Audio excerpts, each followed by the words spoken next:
donkeys, right? But then again, there is also the aspect of over time. I don't know. You correct me if I'm wrong. Over time, and with the development going up, right? People have rather moved away from using the donkey as before, because now we have cows, we have roads and all these things, right? But even that notwithstanding, there's still a population that still depends on donkeys in a huge way. So then how do we have these conversations for everybody, whether you are there to just look at a donkey, you're using it for work, or you are just passing by a donkey, everybody to respect what a donkey does to the societies that we do have? How do we have this conversation so that everybody is part and parcel of these conversations? Okay, thank you for that question. Development has come, but to who?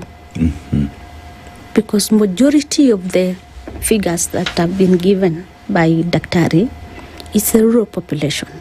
The roads are inaccessible. The motorbikes that are said to replace or could be used by the households, most of the households may not afford. If they afford, there's a question of maintenance and fueling. Donkeys are free labor that can be used by children, by women without any strain. Because as much as we are approaching development, it is not yet there.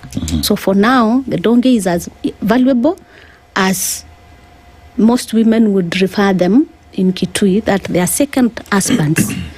Based on the research that Dr. has talked about, it gave us a figure that a donkey within a household, a single donkey, cumulatively can earn an household around 11,000. How many people are able to work and earn 11,000 in a month? Okay. It's near impossible. What are these animals doing? What services essentially are they providing for these families? Basic services are transportation of water, especially from our region in Kitui. And by the way, Kitui, we have 10% of the donkeys that Dr. has talked about.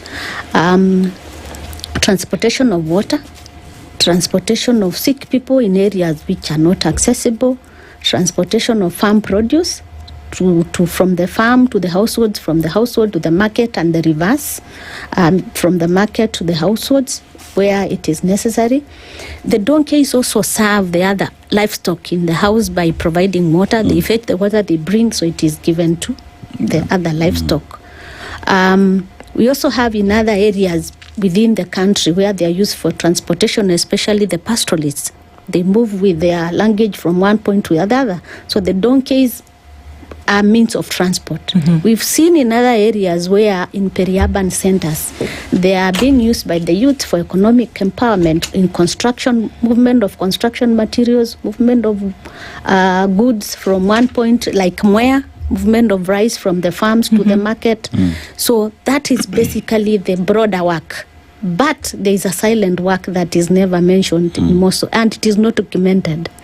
In our area where we come from, for example, it's the season of pigeon pea, Bahazi. Yeah. Do you know the waste of donkey has historically been used? You collect the waste, you burn it within the plant at the farm, and there are no insects. That is not documented anywhere. It has been there historically. And without the donkey, the poor person who cannot afford the pesticides from the shops or from the agrovets survives with that. So without the donkey, then it means this farmer is in a problem. Again, even with the agrovets, we have counterfeit, where you buy, you spray, and nothing changes. But the donkey waste has been confirmed as a cushion to that need. So we need to continue working and preserving the donkey. But when development comes, we cannot resist. Let it come.